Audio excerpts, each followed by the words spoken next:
Once upon a time, in a cozy cave on the edge of a forest, lived a little dragon named Draco. Draco was a friendly dragon with shimmering green scales and a heart full of curiosity. One sunny afternoon, Draco's mom had to fly to a nearby mountain to visit her friend. She left Draco at home, reminding him to stay safe and promising to be back by dinner. As the hours passed, Draco's tummy began to rumble. He looked around the cave but couldn't find anything that seemed appetizing. "I'm so hungry," Draco exclaimed. "Maybe the town animals can help me." So, Draco decided to venture into the nearby town, where many friendly animals lived. As he waddled into town, he was greeted by Mr. Bunny, who was busy tending his carrot garden. "Hello, Mr. Bunny," Draco said with a hopeful smile. "I'm really hungry. Do you have anything to eat?" Mr. Bunny's eyes twinkled as he handed Draco a big, juicy carrot.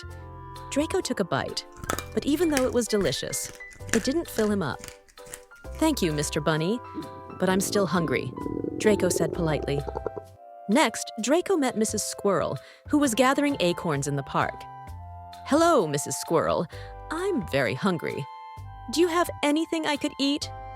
Mrs. Squirrel offered Draco a handful of crunchy acorns. Draco tried them, but his tummy still rumbled. "Thank you, Mrs. Squirrel, but I'm still hungry," he said.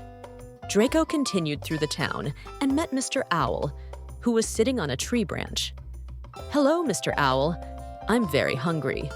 Do you have anything to eat?"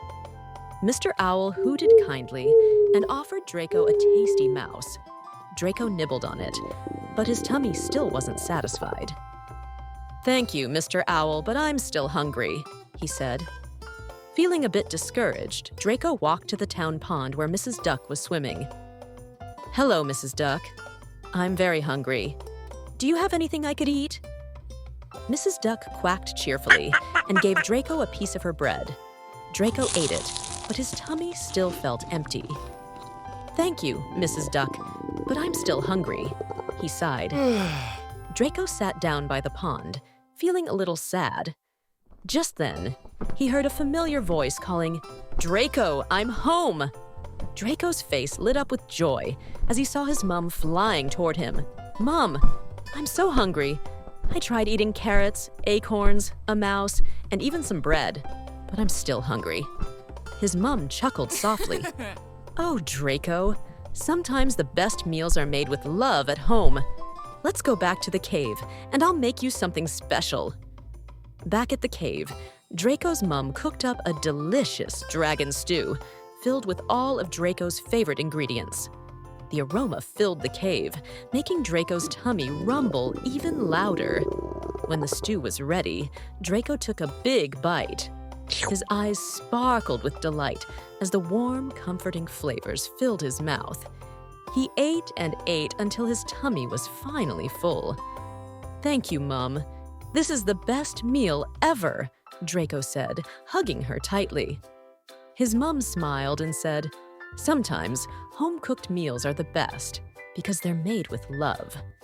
From that day on, whenever Draco felt hungry, he remembered that the best meals were always at home, cooked by his loving mom. And so, Draco and his mom lived happily, sharing many more delicious meals together. The end.